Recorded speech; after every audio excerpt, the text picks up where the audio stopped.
بسم اللہ الرحمن الرحیم۔ السلام علیکم ناظرین، آپ یوٹیوب چینل دیکھ رہے ہیں، میں عمران خان ہوں۔ ناظرین، پاکستان تحریک انصاف نے یا اپوزیشن نے اپنی ساری امیدیں اب باندھ لی ہیں 8 فروری سے۔ ڈیپینڈ کرتا ہے کہ پاکستانی 8 فروری کو باہر آتے ہیں یا نہیں آتے۔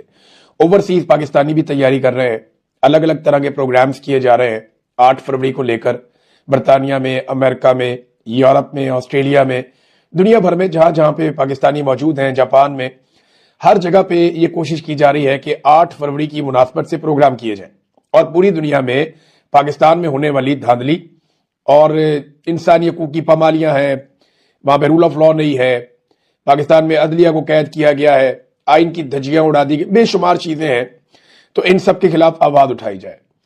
اب 8 فروری ایک آپ سمجھ لیں ٹیسٹر ہے، یا یہ ایک وارم اپ میچ ہے، یا کوالیفائنگ راؤنڈ ہے۔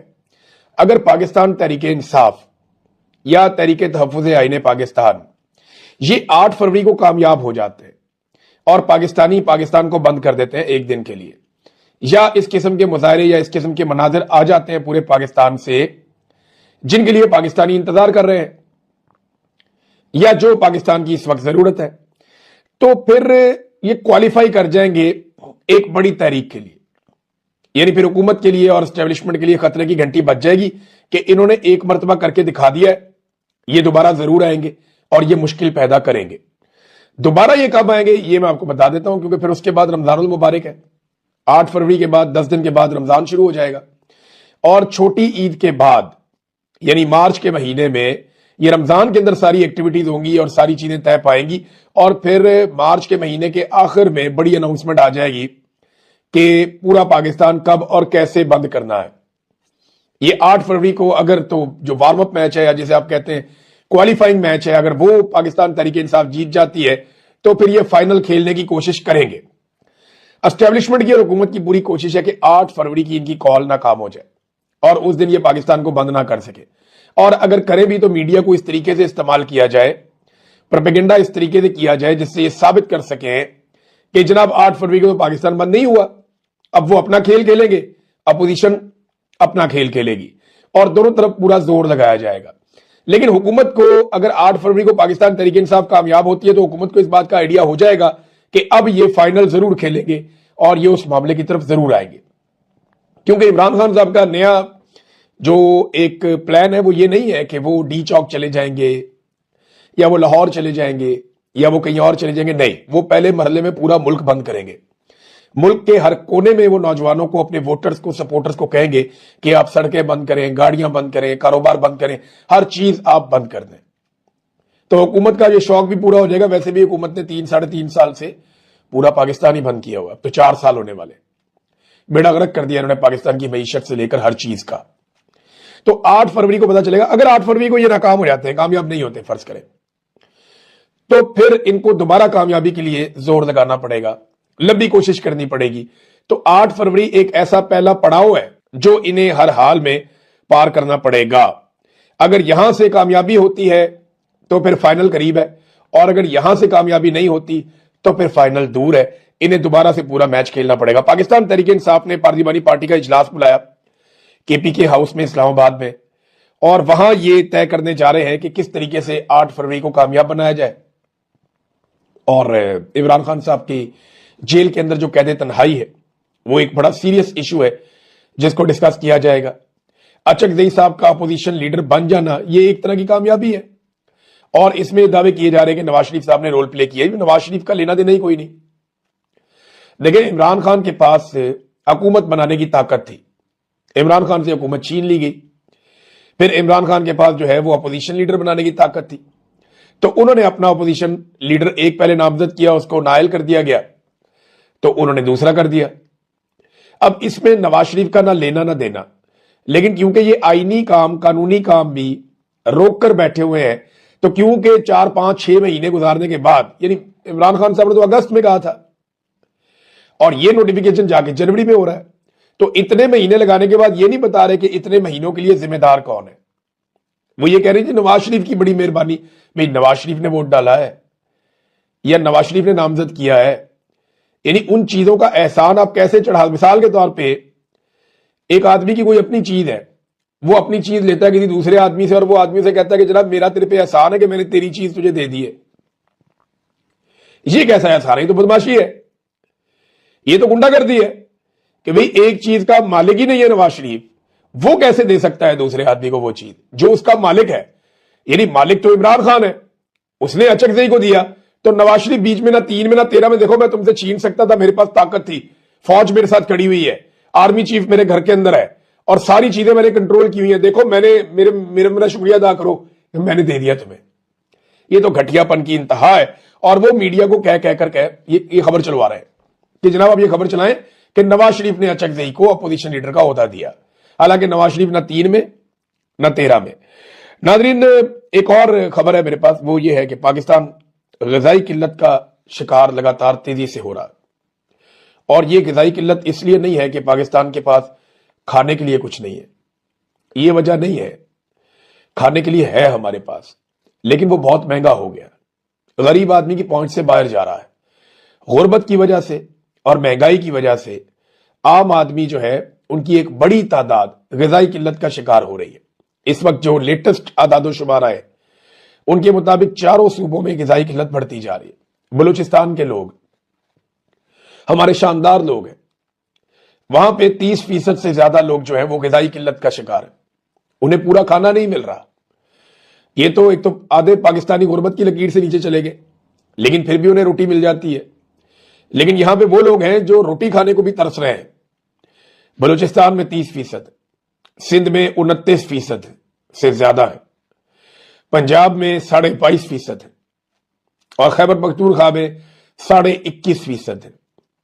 یہ جناب جو انفلیشن ہے اور بڑھتی ہوئی مہنگائی اس کو آپ کہتے ہیں, ایک تو بڑھتی ہوئی مہنگائی اور لوگوں میں جو غربت بڑھتی جا رہی ہے, اس کی وجہ سے لوگ غذائی قلت کا شکار ہو رہے ہیں. عمران خان صاحب نے بہت پہلے یہ ایشو اٹھایا تھا جب یہ تعداد بہت تھوڑی ہوتی تھی, اور وہ یہ کہتے تھے کہ ہمارے جو بچے ہیں ان کی گروتھ رک جاتی ہے جب انہیں پراپر خوراک نہیں ملتی, جب انہیں دودھ نہیں ملتا, انہیں وائٹامنز نہیں ملتے, انہیں پھل نہیں ملتا, انہیں اچھی روٹی نہیں ملتی, تو تب ہمارے بچوں کی جو گروتھ ہے وہ رک جاتی ہے, ان کی جسمانی گروتھ کم ہوتی ہے. آپ دیکھیں دنیا میں کئی ممالک تھے, یعنی چائنا کے بارے میں لوگ کہتے تھے بہت چھوٹے چھوٹے فارغ ہیں, آج وہ آپ سے تیز بھاگتے, آج وہ آپ سے زیادہ وزن اٹھاتے, آج وہ آپ سے اچھی کشتی لڑ دیتے ہیں. یعنی بھاگ وہ تیز لیتے ہیں, وزن وہ زیادہ اٹھا لیتے ہیں, قوت ان کے پاس زیادہ ہے, پھرتی ان کے پاس زیادہ ہے,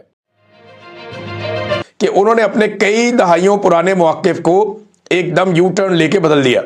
اور یہ ڈونلڈ ٹرمپ اور اسرائیل کی طاقت ہے جس نے انہیں لگ بھگ سرنگوں کر دیا ہے. ناظرین جو ریڈ زون ہے اس کو ایکسٹینڈ کر دیا اسرائیل نے.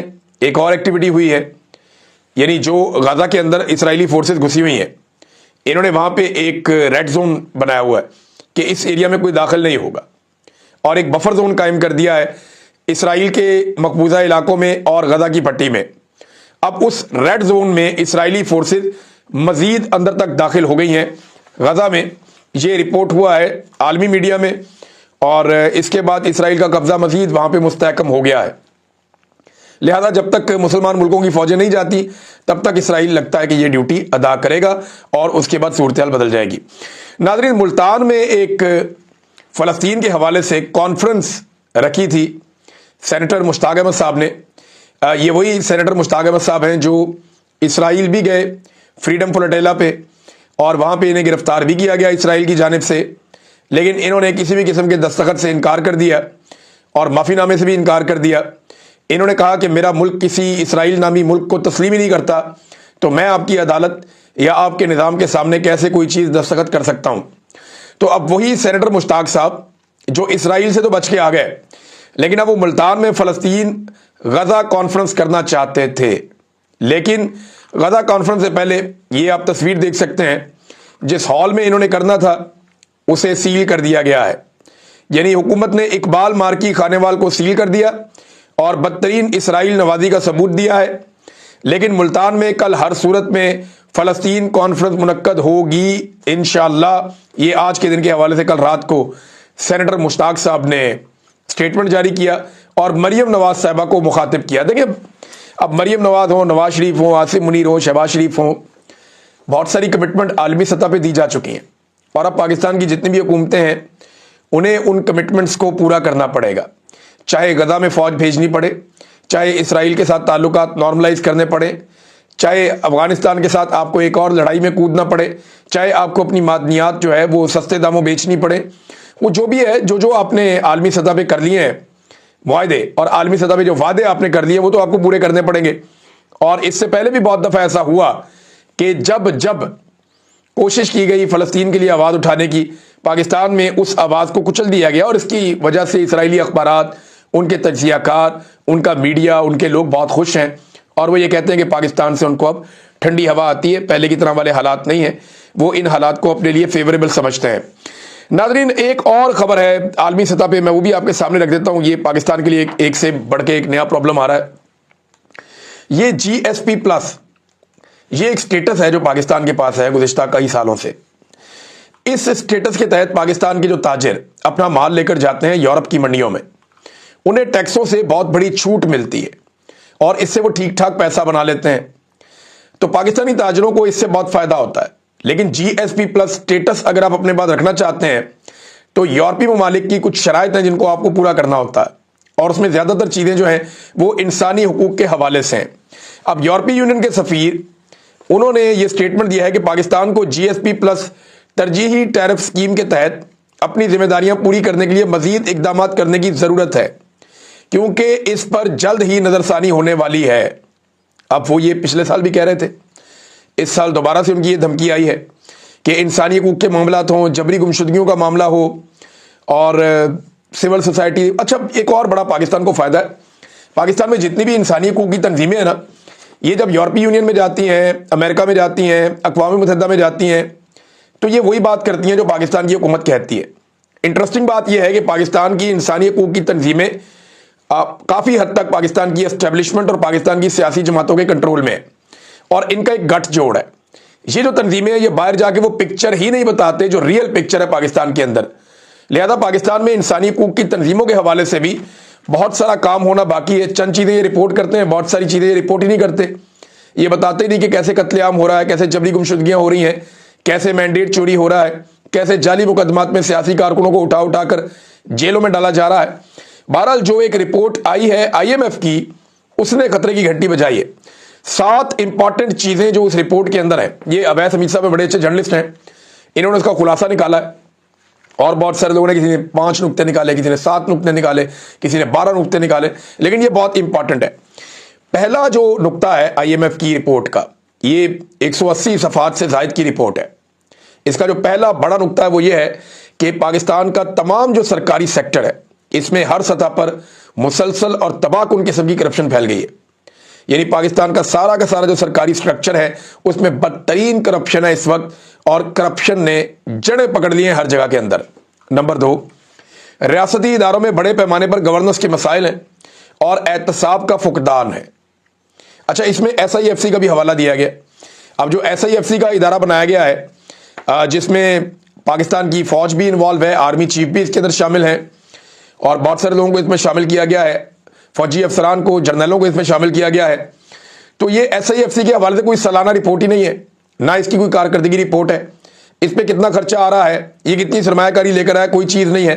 تو گورننس کے بڑے سیریس مسائل ہیں پاکستان کے ریاستی اداروں میں، اور کسی قسم کا احتساب بھی نہیں ہوتا۔ تیسرا نقطہ، جو الیٹ کلاس ہے پاکستان کی، پریولیجڈ کلاس، جو سب سے ہائی کلاس کے لوگ ہیں، بہت پیسے والے لوگ ہیں، یہ جو الیٹ کلاس ہے یہی پاکستان کے حکمران ہیں، یہی حکمرانی کرتے ہیں، یہی اقتدار کے اندر رہتے ہیں، جو ذاتی مفادات میں معاشی پالیسیاں بناتے ہیں۔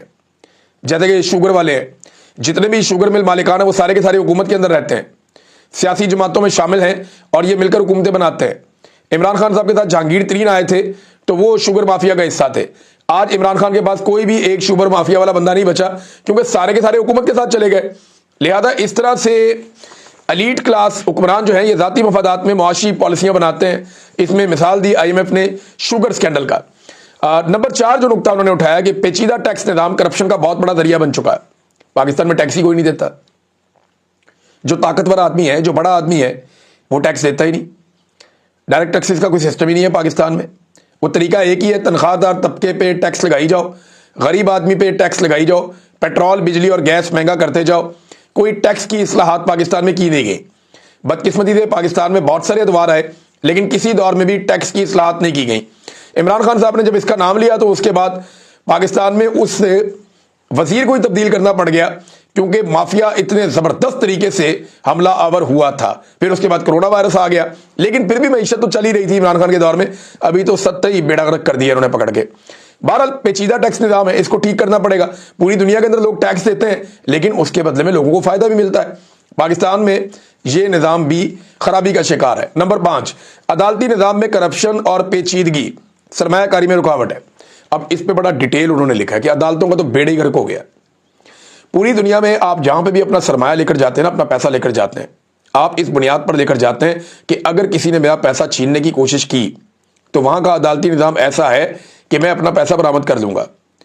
آپ گلف کنٹریز میں چلے جائیں نا, کسی کا آپ نے پیسہ دینا ہے, آپ اس ملک سے باہر نہیں نکل سکتے. آپ کا فرض کرے روڈ پہ ایک چلان ہوا ہے نا, تو ایئرپورٹ پہ آپ کو روک لیں گے, جناب آپ کا چلان ہوا ہے, آپ نے وہ چلان جمع نہیں کروایا, پہلے آپ چلان کے پیسے یہ ساتھ والے کاؤنٹر پہ جمع کروائیں, اس کے بعد پھر آپ اپنی فلائٹ پہ بیٹھ کے جائیں گے. یہ ہوا میرے ساتھ. میرا ایک دوست ٹریول کر رہا تھا تو اچانک اس کو روک لیا انہوں نے امیگریشن پہ. میں نے کہا جی آپ کو کیوں روکا؟ اس نے کہا جی میرے چلان پینڈنگ ہے 1-2, میں وہ جمع کروا کے آتا ہوں. وہ گئے, جا کر انہوں نے چلان پینڈنگ تو تھے وہ جمع کروائے. اسی طرح اگر کسی کا پیسہ لے کر آپ بھاگ رہے ہیں تو وہاں پہ بڑے سخت قوانین ہیں, وہاں کی عدالتیں انصاف دیتی ہیں, حالانکہ وہاں ڈکٹیٹرشپ ہے. لیکن عدالتی نظام میں کرپشن اور پیچیدگی سرمایہ کاری میں بہت بڑی رکاوٹ ہے پاکستان میں. ایک تو یہ بھی آ گیا. نمبر 6, عوام ہر کام کے لیے سرکاری دفاتر میں رشوت دینے پر مجبور ہیں. اس سے پورا کا پورا آپ کا سوسائٹی کا سٹرکچر ہی تباہ ہو جاتا ہے. جب عام آدمی اپنے ہر چھوٹے بڑے کام کے لیے رشوت دیتا ہے نا, تو اس کا اداروں پر سے, سسٹم پہ سے اعتبار اٹھ جاتا ہے اور پھر ملک کے اندر لوگوں کی ان پٹ ختم ہو جاتی ہے. لوگ مایوس ہو جاتے ہیں, لوگوں کو لگتا ہے یہ آوے کا آوے بگڑا ہوا ہے, یہ نظام ایسے ہی چلے گا. لوگ روزانہ اپنے چھوٹے بڑے کاموں کے لیے رشوت دیتے ہیں اور جب وہ رشوت دے کر اپنا کام نکلواتے ہیں تو پوری سوسائٹی کے اندر رشوت کا ایک کلچر عام ہو جاتا ہے, لوگوں کی اخلاقیات تباہ ہو جاتی ہیں. بہرحال یہ IMF کی آبزرویشن انہوں نے بتایا, اور ایک اور بھی انہوں نے بتایا کہ جو ان کی رپورٹ کے آخری جو 4 ماہ تھے, انہوں نے بتایا جو ان کی رپورٹ کے 4 ماہ تھے اس میں 33% ملکی قرضے بڑھ گئے. یہ 4 ماہ میں 33% انہوں نے بتایا, اور 100% قرضے انہوں نے بڑھا لیے گزشتہ 3 سال میں. یعنی پاکستان بننے سے لے کر اب تک جتنا قرضہ پاکستان نے لیا, اتنا قرضہ انہوں نے گزشتہ 3 سال میں تقریباً اس کے برابر قرضہ انہوں نے لے لیا. یہ انہوں نے پاکستان کی حالت کی ہے, اور اس کو خواجہ آصف بڑے شوق سے ہائیبرڈ رجیم کہتے ہیں. ناظرین, ایک اور خبر ہے, لندن میں یا یورپ میں پورے میں ہر جگہ پہ جو ہے وہ اب 26 نومبر کے حوالے سے پاکستان تحریک انصاف یا اوورسیز پاکستانی اجتماعات کرنے جا رہے ہیں, احتجاجی اجتماعات کرنے جا رہے ہیں کہ 26 نومبر کو پاکستان میں جو قتل عام ہوا اس کے خلاف آواز اٹھائی جائے. زیادہ تر ملکوں میں 22 اور 23 تاریخیں جو ہیں وہ اس کے لیے چنی گئی ہیں. وجہ یہ ہے کہ 22 اور 23 کو سیٹرڈے اور سنڈے ہے, تو یہاں پہ احتجاج کیا جائے گا. لندن میں اتوار والے دن ہیومن چین بنائی جائے گی, یعنی انسانی ہاتھوں کی زنجیر. جو اوورسیز پاکستانیوں نے فیصلہ کیا کہ وہ برطانیہ کے شہر لندن میں